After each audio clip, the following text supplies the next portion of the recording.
Ini menurut pengalaman saya pribadi, karena saya sebelum bekerja di rumah ini, aku tuh udah pindah 2 kali.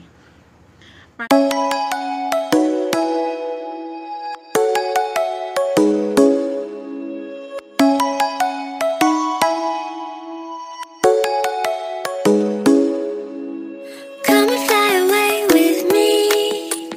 Come and fly away with me. Come and fly away with me. Come and fly away with me. Halo, assalamualaikum. Jumpa lagi dengan Mbak Paijem. Di video kali ini Mbak Paijem tidak makan-makan dan juga tidak jalan-jalan, juga tidak masak-masak ya teman-teman. Karena di video kali ini aku punya sedikit informasi khususnya buat teman-teman aku yang ada di Taiwan. Nah, sebelum saya lanjutkan ceritanya, jangan lupa di like, komen, dan subscribe. Terima kasih, karena tanpa kalian saya tidak ada apa-apanya. Tentang pindah majikan itu dipungut biaya atau tidak, karena banyak sekali yang bertanya sama saya, mungkin di komentar yang banyak sekali, dan ada yang inbox, mungkin yang teman aku sendiri ada yang lewat itu di WA atau apa itu, ada banyak sekali yang tanya. Karena saya, ini menurut pengalaman saya pribadi, karena saya sebelum bekerja di rumah ini, aku tuh udah pindah 2 kali. Pasti ada suatu hal dong kenapa saya sampai pindah 2 kali.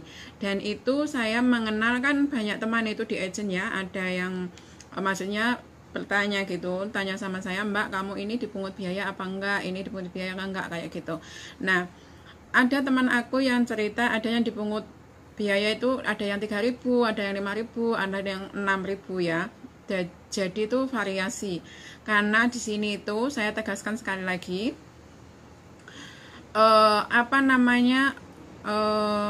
setiap agent itu beda-beda pelayanannya, berbeda agent beda-beda pelayanannya, jadi tidak bisa dikategorikan oh berarti pindah majikan itu enggak dipungut biaya atau dipungut biaya, itu tidak bisa buat patokan ya, karena yang bawa kita itu beda orang ya, beda prinsipnya itu kayak aturannya itu beda-beda kayak gitu teman-teman. Nah, di sini aku akan menceritakan tentang pengalaman saya pribadi. Itu tadi kan teman saya ya, ada yang dipungut biaya 3.000, ada yang dipungut biaya 5.000, ada yang 6.000. Nah, sekarang apakah saya ini juga dipungut biaya? Mungkin lebih mahal. Pastinya kalian itu bertanya di, Mbak cepet toh, aja cerita wae.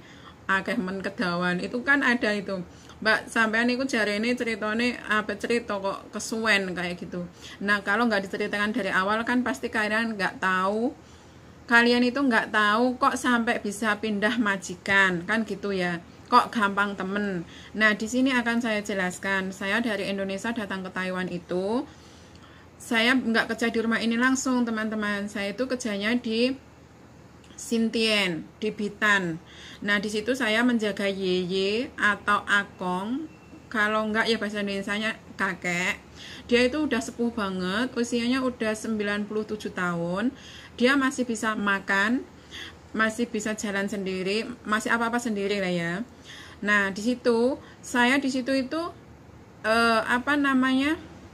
diharuskan untuk bisa ngomong gitu. Nah, mungkin mbaknya yang non ya, yang dari Indonesia datang ke Taiwan itu, yang masih non pasti tahulah ya gimana rasanya datang ke Taiwan pertama kali 1, 2, 3 bulan ke depan.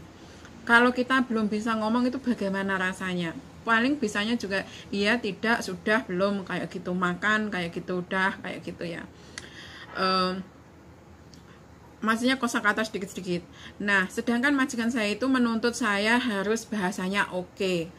Karena bos saya itu ingin itu semua yang ada di rumah situ, maksudnya cuman kan bertinggalnya cuman aku sama si kakek itu tadi, kayak makan, kayak jalan-jalan, mau ke rumah sakit, bayar listrik atau segala macamnya, itu semua itu saya yang mengurus kayak gitu. Jadi saya merasa tidak mampu untuk mengurus semua itu karena saya tidak bisa bahasa. Di situ saya minta pindah majikan sama majikan saya, bukan majikan yang memindahkan saya yang meminta pindah. Setelah itu nggak segampang itu pindah teman-teman. Pindah itu nggak langsung oke lah kamu saya pindahin, tidak. Itu dari 2 minggu saya sudah maksudnya kayak nggak nyaman gitu ya, maksudnya tiap hari itu ditelepon, terus aku disuruh nelpon kayak gitu, suruh belajar gitu ya, telepon taksi, suruh telepon siapa kayak gitu, kalau ada apa-apa aku teleponnya kemana kayak gitu. Nah di situ saya merasa tidak mampu karena saya memang masih non banget, jadi saya itu tidak tahu bahasa. Terus udah mungkin kurang lebih 1,5 bulan lah ya, aku memohon banget karena mungkin saya itu sangat-sangat tidak mampu saya untuk pindah majikan. Nah kalau di sini tuh gini teman-teman, kalau saya itu bilang agent itu sebenarnya tuh agentnya masih satu agent ya, namanya itu masih sama, cuman yang bawa itu beda-beda gitu. Yang bawa aku itu tadinya seandainya si Ati gitu ya, ini yang agent pertama si Ati. Nah si Ati ini karena saya itu tidak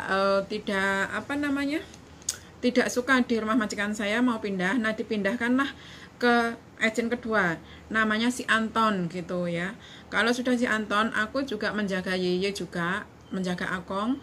Usianya sudah kalau nggak salah 95, kalau nggak 93. Nah, di sini saya bekerja sampai 5 bulan lah ya, 5 bulan. Jadi semua itu globalnya hampir 7 bulan. Nah, setelah 6 bulan saya di sini bekerja, itu kakaknya meninggal dunia, terpaksalah saya pindah lagi. Setelah si Ati pindah ke Anton, Anton pindah ke si Yuli gitu ya. Kalau si Yuli ini di tempat ini sampai sekarang gitu. Nah pertanyaannya, apakah mbaknya pindah majikan itu dipungut biaya atau tidak? Di sini saya ini menurut pengalaman saya pribadi, saya tidak dipungut biaya sama sekali. Tidak dipungut biaya sama sekali. Saya hanya diminta setiap saya ganti majikan, saya itu hanya diminta 1000 NT untuk ganti KTP ya, karena setiap pindah majikan itu kan alamatnya juga ganti. Jadi saya setiap pindah itu cuma diminta 1000 NT. Mungkin mbak-mbaknya yang di luar sana majikannya lebih baik, mungkin dibiayai sama majikan. Kalau saya memang di sini saya mengeluarkan uang sendiri, hanya diminta 1000 NT.